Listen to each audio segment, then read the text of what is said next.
जन्म स्थान, अब सबसे पहले इनका जन्म कहाँ हुआ था ये समझो आप लोग। महाराष्ट्र के सतारा जिले, महाराष्ट्र मतलब मुंबई के सतारा जिले के नया गांव नामक छोटे से गांव में सावित्रीबाई फुले जी का जन्म हुआ था। खंडाला तहसील से सिरबल से करीब 5 किलोमीटर की दूरी पर बसा एक छोटा सा नया गांव आज भी अनेक गांवों की तरह उपेक्षित है। उपेक्षित का मतलब क्या होता है? कमजोर। ठीक है। परिवार, इनका परिवार कैसा था? प्राकृतिक सौंदर्य की दृष्टि से यह पूरा क्षेत्र अद्वितीय एवं अनुपम था। इस प्रकार प्रकृति की गोद में बसे नया गांव में बालिका सावित्रीबाई फुले का जन्म। सावित्रीबाई फुले के पिताजी का नाम था खंडोजी नेवसे पाटिल। क्या नाम था इनके पिता का? खंडोजी नेवसे पाटिल। और माता का नाम लक्ष्मीबाई। माता का नाम, यहाँ पर कन्या रत्न सावित्री के अलावा 3 पुत्र रत्न भी और भी थे। सावित्रीबाई फुले जो थी वो तो पुत्री थी, उनके साथ 3 पुत्र और थे, मतलब 3 भाई सावित्रीबाई के और थे।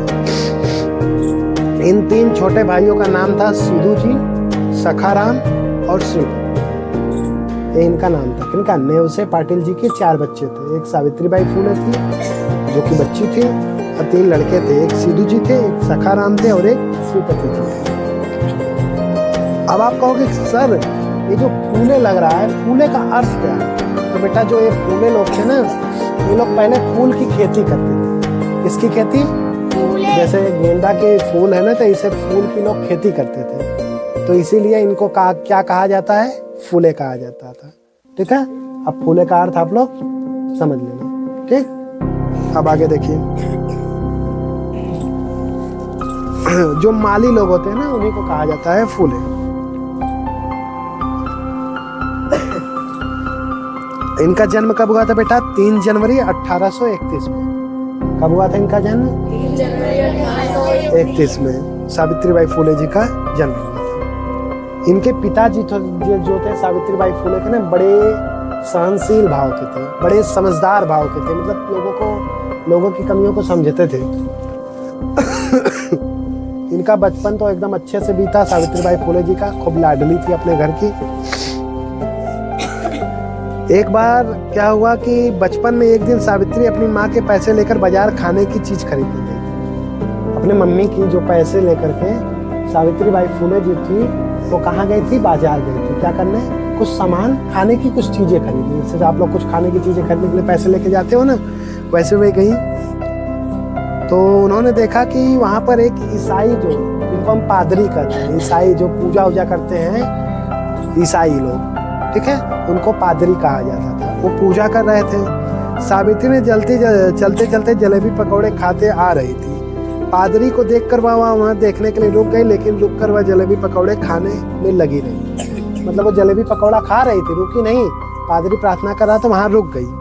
उसने देखा, पादरी ने उसे देखा, बोला, अच्छे बच्चे रास्ते में चलते हुए खाते नहीं। जब बच्चे खा के जा रहे थे तो पादरी ने देखा, तो उन्होंने कहा कि अच्छे बच्चे जो होते हैं वो रास्ते में जब चलते हैं तो खाना कुछ नहीं खाते हैं, चलते वक्त खाना नहीं चाहिए। ठीक है। सावित्री जी ने पूछा, ऐसा क्यों? उन्होंने पूछा, ऐसा क्यों? तो उन्होंने, पादरी जी बोले, कहा जाता है कि एक जगह बैठकर खाना खाने से तुम्हारा मन भटक जाएगा। अगर तुम अलग अलग जगह खाना खाओगे तो खाना में तुम्हारा मन भटक जाएगा, इधर उधर हो जाएगा। चलते चलते तुम्हें ठोकर लग गई तो गिर सकती है। खाना खा रहे हैं, चलते रहे, अब ठोकर लग गई, गिर भी सकते हैं। अब तो यहाँ तक की बात थी। ठीक है। तो उन्होंने समझाया, और पादरी जी जो थे, जब उन्होंने सावित्री जी को समझाया ऐसी बात, तो वो समझ गए, उनका धन्यवाद किया। तो पादरी जी ने उन्हें एक पुस्तक भेंट की, एक किताब भेंट की।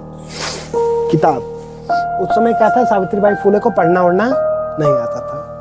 बचपन की बात चल रही है अभी मैं बताऊंगा कि कैसे उन्होंने पढ़ना सीखा, कहाँ से पढ़ना सीखा, किसने पढ़ाया, अभी बता रहा हूँ। हाँ, ये सब हो गई।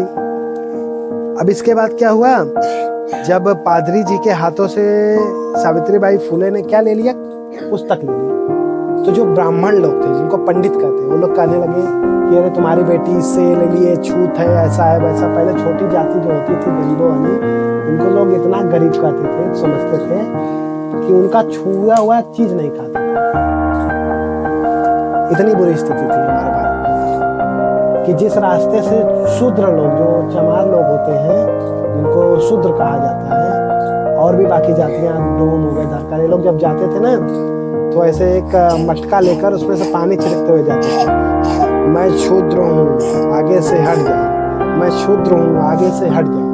और कभी कभी क्या होता था, इनके दोनों पैर में झाड़ू बांध देते थे कि जहाँ जहाँ ये चलते थे वहाँ झाड़ू लग जाता था, तो लोगों को पता चल जाता था कि इधर से शूद्र गया, इधर से मुझे नहीं जाना। ठीक है। और जितने भी नाली साफ करना, लैट्रिन साफ करना, पूरे घर की सफाई करना, ये सब जितना काम था ये सब इन्हीं लोगों करते थे, बड़े बड़े जाति के लोगों के यहाँ पर नौकरी करके। ठीक है। उसके बाद क्या हुआ, ये तो अनपढ़ थी, इनको पछतावा तो मतलब पछतावा हो ही रहा था। अब भाई किसी की भी बेटी है, जब बड़ी होगी तो सभी को, जब वो किसी की भी बेटी है बड़ी हो गई, 25 साल 20 साल की जब होगी, तो शादी की चिंता तो होने लगती है लड़कियों के मम्मी पापा को। ऐसा है ना, लड़कियां बड़ी होती हैं तो शादी की चिंता होती है ना। हाँ। तो इन्होंने क्या किया, शादी करने के लिए इनके माता पिता सोचने लगे। ठीक है। जब सावित्री 7 साल की हुई तो माँ के मन में अपनी लाडली बेटी की शादी के विचारों ने आ गए। पहले क्या होता था बेटा, 10 साल तक जो लड़कियां होती थी उनकी शादी कर दी जाती थी। तो जब 7 साल की हो गई ना, तभी से इनकी माँ को चिंता हुई कि मैं अपने बेटी की अब शादी कैसे करूंगी, कैसे क्या है। इनके पिताजी सावित्रीबाई फुले को बेटे से कम नहीं मानते थे, अपना बेटा बेटा मानते थे, बेटे से कम एकदम नहीं मानते थे। ठीक है। सावित्री जी को देखने आए फूले। अब भाई देखो, अब सावित्री जी को फूले जी कौन देखने आया, घनकवाड़ी के पाटिल की बेटी सगुड़ाबाई क्षीरसागर महामना ज्योतिबा फूले की मौसा की लड़की थी। धनखड़ी ने एक लड़के को देखा। ठीक है। मौसेरे भाई को, जिनका नाम था गोविंद राव फूले। सावित्री जी को देखने के लिए उनके पिता आए, ज्योतिबा फूले, ज्योतिबा राव फूले जी का फोटो अभी हम दिखाते हैं। ज्योतिबा बाई फूले जो है उनके पति हैं, किसके, सावित्रीबाई फूले के। उनके पिताजी गए सावित्रीबाई फूले को देखने, तो उन्होंने देखा और अच्छे से इज्जत हुई और लोगों की शादी तय हो गई। ठीक है। दोनों लोग की शादी तय हो गई, फूले परिवार का। अच्छे से वो लोग क्या करने लगे, अपनी गृहिणी मतलब अपना घर का कामकाज करने लगे। सावित्री के शिक्षा गुरु ज्योतिबा, बंद करो छोड़ो। अब भैया आप लोग कहोगे कि सर उनकी तो शादी भी हो गई, पढ़ाई लिखाई वो की नहीं, तो सर आपने कहा कि भारत की सबसे पहली शिक्षिका, सर शिक्षिका बनी कैसे? अभी तो आपने बताया कि वो पढ़ी लिखी नहीं। दूसरी बात, 7 साल के बाद उनकी शादी भी हो गई 13 साल की आयु में। तो बेटा अब जब उनकी शादी हुई ना, तो जो ज्योतिबा फूले थे उनके पति जो थे, उन्होंने उनको पढ़ाना शुरू किया। किनको? सावित्रीबाई फूले को। और उन्होंने उनको इतना अच्छे से पढ़ाया कि वो बढ़िया से एकदम पढ़ाई लिखाई सब करने लगी। ठीक है। फिर क्या हुआ, एक समय की बात है, वहां पे क्या होता था कि लड़की अगर जिसको पैदा होती थी, लोग पेट में मार देते थे, जान से मार देते थे जब पता चल जाता था तब पहले। और एक सिस्टम ये भी था कि किसी का अगर पति मर गया, अगर किसी लड़की का पति मर गया, अगर उसका बच्चा, फिर अगर प्रेग्नेंट थी, उसका पति मर गया, प्रेग्नेंट थी, उसको जब बच्चा होने वाला था तो उस बच्चे को क्या दिया जाता था, लोग अनाथ बांझ ये सब कह के पुकारते थे। ठीक है। इसीलिए लोग क्या करते थे, उसे जान से मार देते थे। तो मुसलमान के घर एक बार क्या हुआ कि एक लड़की पैदा हुई जिसको लोग मारना चाहते थे, विधवा औरत को। तो लोग उसे क्या करना चाहते थे, जान से मारना चाहते थे। ठीक है। ज्योतिबा फूले के पास इस कल्याणकारी कार्य को करने के लिए कोई मकान नहीं था। जब वो पढ़ लिख ली तो उनको कल्याणकारी काम करना था, मकान नहीं था। उन्होंने बहुत से हिंदुओं को किराए पर मकान देने का निवेदन किया, मगर उन्हें यह पता चला कि लोग तो फूले शूद्र हैं, वो तो एकदम पीछे हट जाते। मगर इस बात में अच्छी रही कि यह अभी देश की मुसलमानों के लोगों ने हमारी सहायता फूले दंपति द्वारा बाल हत्या प्रतिबंध गृह चलाने के लिए किया। उन्होंने एक घर खोला जिसमें बाल हत्या प्रतिबंध गृह, मतलब किसी बच्चे अगर कोई महिला विधवा हो गई तो उसको लाके वहाँ पे रख के खाना पीना खिलाया जाता, अपने व्यवस्था जो भी किया। ठीक है।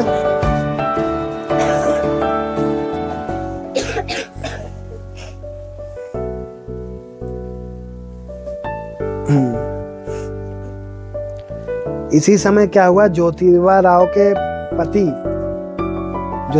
प्रति जो गोविंद राम बीमार पड़ गए। इसी दौरान ज्योतिबा फूले के पिता, जो ज्योतिबा फूले थे इनके पति थे, उनके पापा बीमार पड़ गए, गोविंद राव फूले, ठीक है, और उनकी मृत्यु हो गई। जब मृत्यु हो गई तो जैसे उनको अब कोई किसी की शादी हो गई, ठीक है, वो भी क्या थी, विधवा थी, ठीक है। उनका पुत्र था, उनके पुत्र का नाम यशवंत था रखा उन्होंने काशी के पुत्र को अपना पुत्र बनाया। काशी नाम का एक व्यक्ति था जिसकी मतलब मृत्यु हो गई थी, उसकी पत्नी का जो बेटा हुआ उसका नाम काशी था। काशी का बेटा जो हुआ उसको इन्होंने बेटा मान लिया।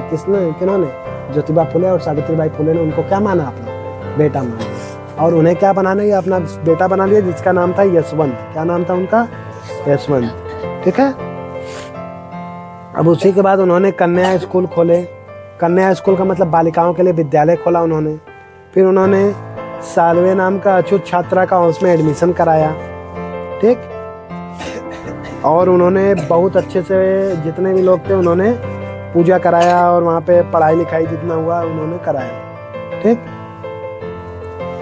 1848 में पूना के भीड़े हवेली में पहली पाठशाला शुरू की। कब, 1848 में पहली पाठशाला उन्होंने शुरू की। कहाँ पर, पुणे में। कहाँ पर, पुणे में, ठीक।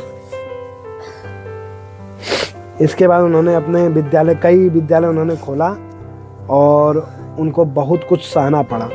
उनके ऊपर पत्थर फेंका गया, उनके ऊपर गोबर फेंका गया, उनको घर से निकाला गया, उनको कई बार तो उनके साड़ी को कीचड़ फेंक के पूरा लथेर दिया गया, ठीक है।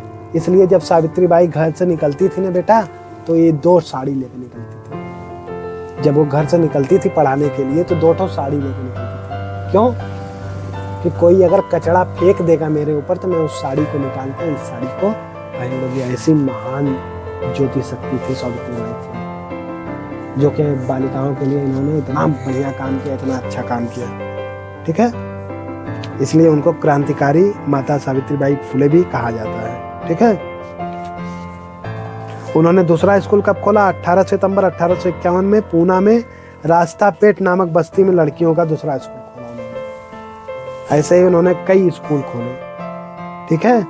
उन्होंने कई स्कूल को खोला, ठीक।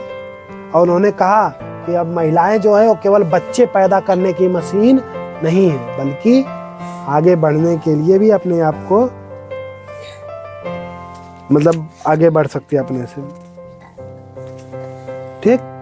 इन्होंने कई स्कूल खोले। उन स्कूलों के बारे में तो आपको मैं अच्छे से बाद में बताऊंगा, लेकिन इतना पहले जान लो।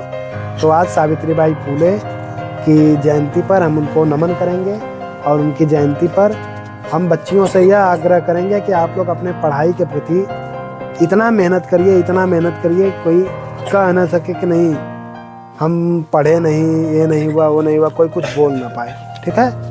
तो ऐसी महान थी हमारी माँ सावित्रीबाई फुले, ठीक है। तो अब हम मोमबत्ती जलाकर, दीप प्रज्वलित कर उनका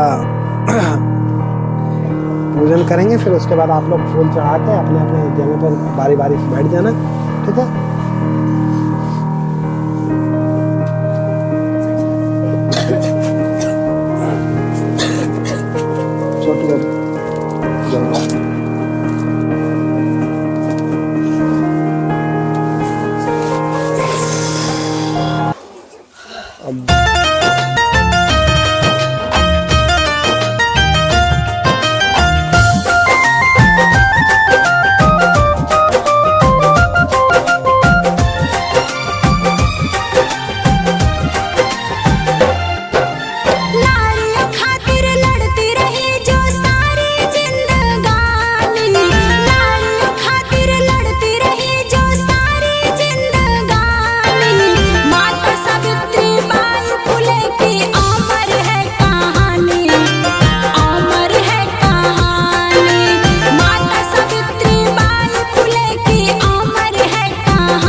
खातिर खूब लड़ी मर्दानी, महिलाओं की शिक्षा खातिर खूब लड़ी मर्दानी। माता सावित्री बाई फुले की अमर है कहानी, अमर है कहानी। माता सावित्री बाई फुले की अमर है कहानी, अमर है कहानी।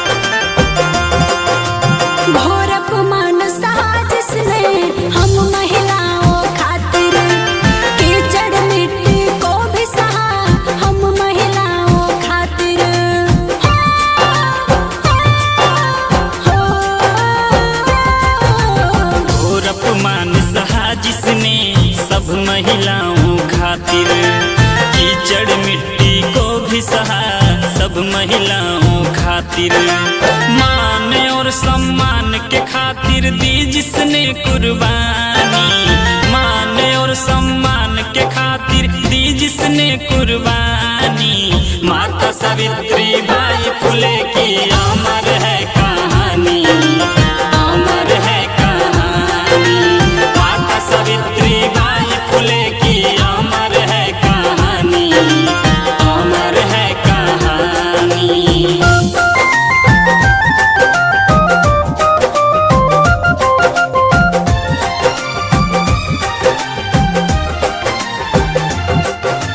पूरे देश की बेटियों की माता फर्ज निभाया, समाज सुधारने के लिए समता की क्रांति जलाया।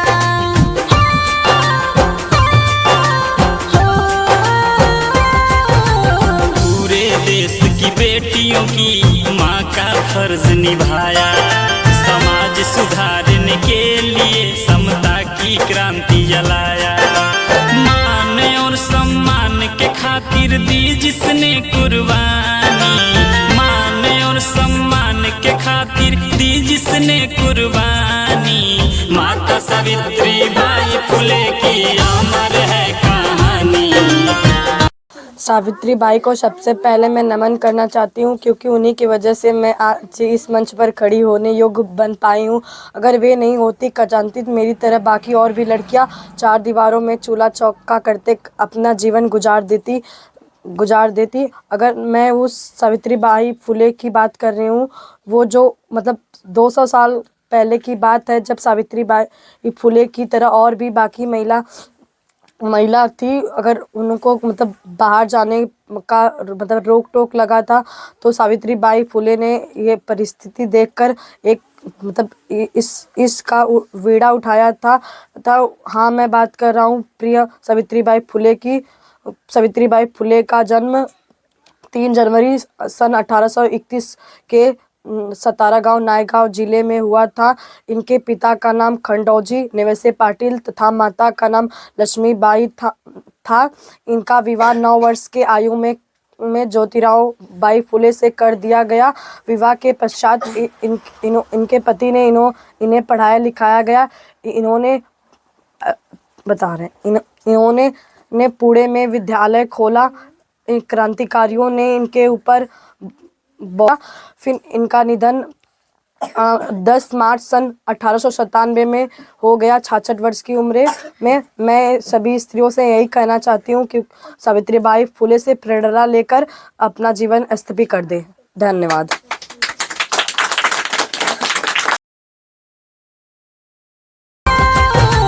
ज्ञान की सच्ची देवी हैं, राष्ट्र की हैं माता। त्याग और संघर्ष को उनके रवि राज बताता। प्रीति बोध कहे जी सबसे बात ये जुबानी, प्रीति बोध कहे जी सबसे बात ये जुबानी। माता सावित्री बाई फुले की अमर है